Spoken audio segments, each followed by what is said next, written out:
வேதம் சாந்தி பாடம் சொல்லும்போது பத்ரங் கர்ணேபிகி ஸ்ருணியாம தேவாः பத்ரம் பஷ்யேமாட்சபிர்யஜத்ராः என்று ஆரம்பிக்கிறது. அதாவது பத்ரம்னா மங்களம் என்று அர்த்தம்.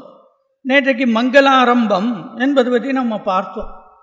எது பத்ரம்னா எது நமக்கு இன்மைக்கும் அருமைக்கும் நன்மையை கொடுக்குமோ அதுதான் பத்ரம். அதனால் எந்த பேச்சு, எந்த தர்சனம், எந்த சிரவணம், எந்த கரச்சரணாதி அவயவங்களாலே செய்யக்கூடியதான செயல்கள் இவையெல்லாம் நமக்கு இம்மை மறுமை இரண்டிற்கும் உயர்வர உயர்நலன் கொடுக்குமோ அதுதான் பத்ரம். அதனால தான் வேதம் சொல்லித்து பத்ரங் கர்ணேபிகி ஸ்ருணியாமா, காதுகளாலே எப்போதும் மங்களமானவற்றையே கேட்போமாக. காதுகளால் இப்போ எது மங்களம்? பவித்ரானாம் பவித்ரம் யோ மங்களானாம் ச மங்களம். பவித்திரத்துக்கெல்லாம் பரம பவித்திரமாக இருக்கக்கூடியது எதுவோ அதுதான் மங்களம். எது பவித்திரம்? பவித்திரமான வஸ்து உலகத்தில் ஒன்று தான். அந்த பரமாத்ம தத்துவம் ஒன்று தான். பிரகிருதி சம்பந்தமற்றதாக, பிரபஞ்ச சம்பந்தமற்றதாக, நாமரூபங்கள் அற்றதாக இருக்கிற பரமாத்ம தத்துவம் ஒன்று தான். அந்த ஒன்றை பிடித்து கொண்டு ஒன்றை உணர்ந்து ஒன்றிலே நின்று ஒன்றாகி நிற்பவன் யாரோ அவன்தான் பவித்திரமானவன். ஆகையினால தான் இந்த சித்தாந்தத்துக்கு அத்வைத சித்தாந்தம் என்று பெயர். இந்த சித்தாந்தத்தை ஏன் அத்வைதம்னு சொல்லணும்? ஆச்சாரியால் சொல்கிறாங்க, பெரியவா சொல்கிறா. ஏன் ஏகாத்மவாதம்னு சொல்லப்படாதா? ஒரு ஆத்மா தான் இருக்குது, ஒன்று தான் இருக்குது அப்படின்னு சொல்லணும். அப்படிங்கிறதுக்கு இது அத்வைதம். ஏன்னா அதை நன்னா அழுத்தி சொல்லணும். ஒன்று தான் இருக்குது, இரண்டாவது வஸ்து இல்லை. ஏன்னா வேதம் சொல்கிறது, வேதம்தான் பிரமாணம். நேற்றைக்கு பார்த்தது போல நம்ம எது சொன்னாலும் முதல்ல ஸ்ருதி பிரமாணம்னு அர்த்தம். இந்த ஸ்ருதி இருக்கே, ஸ்ருதி பிரமாணம் எப்படிப்பட்டதுன்னா அதுதான் பிரபு சம்ஹிதைன்னு பேர். பிரபு சம்ஹிதைனாக்க இட் இஸ் த அரசாங்கத்தினுடைய சட்டம். இது ஏன் இப்படி சட்டம் போட்டிருக்கான்னு நம்ம சொல்ல முடியாது. அந்த சட்டத்தை சரி தப்புங்கிறதெல்லாம் அப்புறம். ஒரு சட்டம் அரசாங்கத்தில் இயற்றியாச்சுன்னு சொன்னால் அந்த சட்டத்துக்கு நாம் கட்டுப்பட்டுத்தான் ஆக வேண்டும். நாம் அந்த சட்டத்துக்கு கட்டுப்படாமல் இருக்கவே முடியாது. இப்போது திருடினால் தப்பு தண்டனை உண்டு என்று சொன்னால் தெரியாமல் பண்ணிட்டேன்னு சொல்லக்கூடாது. Ignorance of law is not an எக்ஸ்கியூஸ்னு இன்றைக்குன்னு சொல்கிறோம். அதுபோல் எனக்கு சாஸ்திரம் தெரியல அப்படின்னு சொன்னால் தெரிந்து கொள்ளாதது நம்முடைய தவறு. அதுக்கு காரணம் இந்த பல நூறு ஆண்டுகளாக வந்த இஸ்லாமியர்களுடைய ஆட்சி, அதற்கு பிறகு வந்த ஆங்கிலேயர்களுடைய ஆட்சி. பெரியவா சொல்கிறா, பின்னாடி சொல்ல போகிறா, இந்த இஸ்லாமியர்களுடைய ஆட்சி கூட பரவாயில்லை, இந்த ஆங்கிலேயர்களுடைய ஆட்சி வந்த பிறகு என்னாச்சுன்னா எல்லாத்தையும் மாற்றிட்டான். அரவிந்தர் சொல்லும்போது சொல்லுவார், யூரோப்பியனைஸ்டு மைண்டு, நம்மளுடைய மனசையே கெட்டு போயிடுது அந்த ஆங்கில படிப்பு. எல்லாம் யாருக்கு நன்றி சொல்கிறதுன்னா மெக்காலேக்கு தான் ஹேட்ஸ் ஆஃப் சொல்லணும். அதனால் லார்டு மெக்காலே அறிமுகப்படுத்தினதான இந்த கல்வி முறையினால தான் அதை தான் இன்றைக்கும் நாம் சுதந்திர இந்தியாவில் நாம் பின்பற்றி கொண்டு இருக்கிறோம். ஆகையினாலே அந்த சாஸ்திரம் அது பிரபு சம்ஹிதைன்னு பேர். அந்த பிரபு சம்ஹிதை அது என்ன சொல்கிறதோ அது ஸ்ருதி பிரமாணம், ஓரல் எவிடன்ஸ். இன்றைக்கும் கூட நீச்ச உதாரணம்னு எடுத்துக்காதீங்க. ஒரு கோர்ட்டு கேஸுன்னு வருதுன்னு வச்சுக்கோங்க, அதுக்கு 3 எவிடன்ஸ் முக்கியமாக வேணும். பெரியவா சொல்கிறா, என்ன 3 எவிடன்ஸுன்னா oral evidence, documentary evidence, environmental evidence. ஒரு பெரிய கிரிமினல் கேஸுன்னு வச்சுக்கோங்க, ஒரு ஏதோ மர்டர் நடக்கிறது, ஒரு ஆக்சிடெண்ட் நடக்கிறது, அதில் என்ன இருந்தாலும் 3 எவிடன்ஸ் வேணும். என்ன ஓரல் எவிடன்ஸும் ஒன்று வேணும். நேரடியாக பார்த்தவன் சொல்கிறது இருக்கே அதான் ஓரல் எவிடன்ஸ். அந்த ஆக்சிடெண்ட்டையோ இந்த கொலையோ நேர பார்த்தவன். ரெண்டாவது டாக்குமெண்டரி எவிடன்ஸ். அதுக்கு டாக்குமெண்ட் எல்லாம் எடுத்து ப்ரிப்பேர் பண்ணி கொடுக்குறான் பாருங்க, அந்த டாக்குமெண்டரி எவிடன்ஸ். மூன்றாவது என்வைரன்மெண்டல் எவிடன்ஸ். அந்த சுற்றி இருக்கிற அதெல்லாத்தையும் வச்சு அதுக்கப்புறம் அதை தீர்மானம் பண்ண போகிறான். இந்த 3 எவிடன்ஸ்லேயும் எந்த எவிடன்ஸுக்கு முக்கியத்துவம் பிராமுக்கியம் அதிகம் என்று சொன்னால் ஓரல் எவிடன்ஸுக்கு தான். ஏன்னா கண்ணால் பார்த்தவன் சொல்கிறான். அது மாதிரி கண்டவர் விண்டிலர்னு சொல்கிறோமே தவிர கண்டு விண்டு சொன்னது தான் வேதம். ஆகையினாலே மகரிஷிகள் கண்டு விண்டு சொன்னது. ஆகையினாலே இது ஸ்ருதி பிரமாணம், ஓரல் எவிடன்ஸ். அவர்கள் பார்த்து அதை சொல்லியிருக்காங்க. அதனால் பிரபு சம்ஹிதையாக அது இருக்குது. அதுக்கு நாம் கட்டுப்பட்டு ஆக வேண்டும். இது ஓரல் எவிடன்ஸு, இது ஸ்ருதி பிரமாணம், இது பிரபு சம்ஹிதை, ராஜாவினுடைய கட்டளை. அதுக்கு நாம் கீழ்ப்படிஞ்சு தான் ஆகணும். அது ரெண்டு விதமாக இருக்குது. ஒன்று விதி, இன்னொன்று நிஷேதம். நேற்றுக்கு பார்த்தோம் இல்லையா? தஸ்மாத் சாஸ்திரம் பிரமாணந்தே காரியா வியவஸ்திதோ என்று சொன்னது போல விதின்னா செய்யத்தக்கன, நிஷித்தம்னா செய்யத்தகாதன. ரெண்டு தான் சார் வேதம். செய்யத்தக்கன பற்றி சொல்லும், செய்யத்தகாதன பற்றியும் கூடவே சொல்லணும். ஆகையினால அது என்ன சொல்றதோ அதுதான் தர்மம். ஸ்ருதிஸ்து தர்மோ விக்ஞேயோ தர்மசாஸ்திரஸ்து வை ஸ்மிருதி. எது ஸ்ருதிஸ்து தர்ம, எது தர்மம் பெரியவா சொல்ற, வேதம் என்ன சொல்லியிருக்கோ அது தர்மம். வேதம் என்ன சொல்றது? அது ரெண்டு காண்டமாக பிரிஞ்சிருக்கு.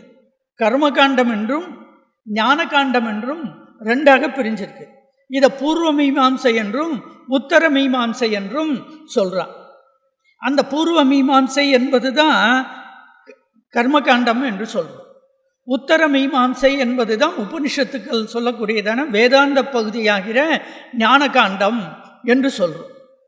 பூர்வ மீமாம்சகர்கள் என்ன சொல்கிறான்னாக்க, இந்த உத்தர மீமாம்சை ஆகிய ஞான காண்டமானது இந்த பூர்வ மீமாம்சைக்கு அங்கம்.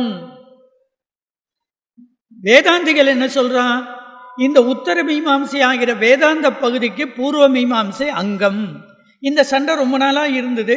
அது எல்லாத்தையும் சமன்வயப்படுத்தி பண்ணுறார் பாருங்கோ. அதுதான் ஆச்சாரியாளுடைய பெருமையே. அது பெரியவா சொல்கிறார். ஆதிசங்கருடைய பெருமை என்னன்னா, அவர் ரோடு போட்டு கொடுத்துட்டார், ராஜபாட்டை போட்டு கொடுத்துட்டார். பின்னாடி வந்த மதாச்சாரியாள்கள் எல்லாரும் அந்த ராஜபாட்டையில் பயணிக்க முடிஞ்சுது. எல்லா அவைதிக மதத்தையும் அவர் கண்டிச்சார். அவைதிக மதம் என்பது எப்போதும் வரத்தான் செய்யும். சாஸ்திரத்துக்கு விருத்தமானதெல்லாம் இருக்கத்தான் செய்யும். நம்ம நிலத்தில் பயிரிட்டோம்னாக்க நாம் அங்கே இருக்கிறதான அந்த களைகள் இருக்கே, அதெல்லாம் நாம் பயிரிடாவிட்டாலும் தானே வர்றது. ஏன் வருதுன்னு சொல்ல முடியுமா? சொல்ல முடியாது. ஆனால் களை எடுக்கிறோம். அதுபோல் நாம் நல்ல காரியம் செய்யும்போது அதுதான் ஸ்ரேயாம்சி பகு விக்னானி. நல்ல காரியத்துக்கு தான் 6 இடைஞ்சல் வரும். மற்ற எந்த காரியத்துக்கும் நீங்கள் பாருங்க, சாதாரண உலகாயுதமான காரியங்களுக்கு செயல்களுக்கு உங்களுக்கு அவ்வளவு இடைஞ்சல் இடையூறுகள் வரவே வராது. நீங்கள் டிவி பார்த்துட்டு இருக்கேன்னு வச்சுக்கோங்க உங்கள் ஆற்றுல, அப்போ ஃபோனே வராது. அது அவாத்துலேயும் ஃபோன் டிவி பார்த்துட்டு இருக்காலோ நம்ம தெரியாது, அப்போ ஃபோனே வராது. நீங்கள் உட்காந்து சரி இன்றைக்கி ஏகாதசியாக இருக்குது, இன்றைக்கி உட்காந்து காலம்புரை ஏதோ கொஞ்சம் பாராயணம் பண்ணுவோம், சுந்தரகாண்டம் பாராயணம் பண்ணுவோம், இன்றைக்கி கொஞ்சம் ஜபம் பண்ணுவோம், ஞாயிற்றுக்கிழமை லீவு நாளாக இருக்குது, ஒரு சகசிராவர்த்தி காயத்ரி பண்ணுவோன்னு உட்காருங்களேன். அப்போ தான் மெனக்கெட்டு 4 ஃபோன் வரும். அதோடு மட்டும் இல்லை, நீங்கள் உட்காந்துட்டு ஜபம் பண்ணிட்டு வச்சுக்கோ, வாசத்துக்கு மேலே உட்காந்து ஜபம் பண்ணிட்டு இருப்பேன். பண்ணிட்டு இருந்தால் அங்கேருந்து மெனக்கெட்டு ஒருத்தர் சார் மணி என்ன ஆகுது அப்படின்னு கேட்பார். ஐயா என் கையில் கடிகாரமே இல்லையே. அவங்க கையில் கடிகாரம் இருக்குது. ஏன் உங்கள் கையில் கடிகாரம் வச்சுன்னுக்கே எதுக்கு என்னை மணி கேட்குறேன்னா, இல்லை இது கரெக்ட் டைமானு கன்ஃபார்ம் பண்ணிக்கிறதுக்காக கேட்குறேங்கிறான். இதெல்லாம் இடைஞ்சல். அதனால் நம்ம நல்ல காரியத்துக்கு போனோம்னா அதுக்கு 1000 இடைஞ்சல் வரத்தான் செய்யும். அதெல்லாம் மீறித்தான் நாம் வரணும். அதனால்தான் முதல்ல மங்களாரம்பமாக விநாயகரை சொன்னார், உடனே வேதாந்தத்துக்கு வந்துட்டார். இது சம்பிரதாயம். பகவத்கீதை எடுத்துட்டா பீஷ்ம பர்வாவனுடைய 25வது அத்தியாயத்திலேருந்து கீதை ஆரம்பிக்கிறது, 18 அத்தியாயங்களில்.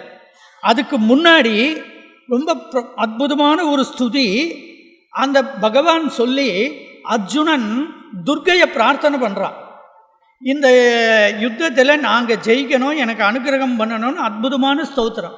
நாம் நித்திய பாராயணத்திலேயே வைத்து கொள்ள வேண்டியதான ஸ்துதி. அந்த துர்கா ஸ்துதி சொல்கிறான். துர்கை அவனுக்கு கட்டாட்சிக்கிறாள், அனுக்கிரகம் பண்ணுகிறாள். அதுக்கப்புறம் இந்த துர்கா ஸ்துதி அவன் பண்ணினாங்கிறதெல்லாம் சஞ்சயன் திருதராஷ்டிரனுக்கு சொல்கிறான். உடனே அர்ஜுனனுடைய விஷாதம் ஆரம்பிக்கிறது. முதல் அத்தியாயத்தில், அதாவது கீதைக்கு முதல் அத்தியாயம், பீஷ்ம பர்வாவுக்கு 25வது அத்தியாயம். உடனே சுவாமி டைரக்டாக வேதாந்தத்துக்கு போயிடுறார். அசோச்யானன்வசோச்சஸ்துவம் பிரக்ஞாவாதாஞ்ச பாஷசே கதாசூ நகதாசூம் ச நானு சோச்சந்தி பண்டிதாக என்று துக்கப்படத்தகாததை குறித்து துக்கப்படுற அர்ஜுனானி. பண்டிதர்கள் இப்படி எல்லாம் துக்கப்பட மாட்டா, நீ பேசுறது என்னமோ பண்டிதன் மாதிரி பேசுகிறே, ஆனால் உன்னுடைய நடத்தையோ பண்டிதத்தனமாக இல்லை என்று அர்ஜுனனை நிந்திக்கிற முகமாக ஆரம்பித்து உபதேசத்தை டைரக்டாக ஆரம்பித்து ஆத்ம தத்துவம் பற்றி ஜீவ தத்துவம் பற்றி சொல்ல ஆரம்பிச்சிடுறார். அதே மாதிரி இங்கே பெரியவாளுடைய எதையும் ராகணபதி தொகுத்த வச்சிருக்காரே.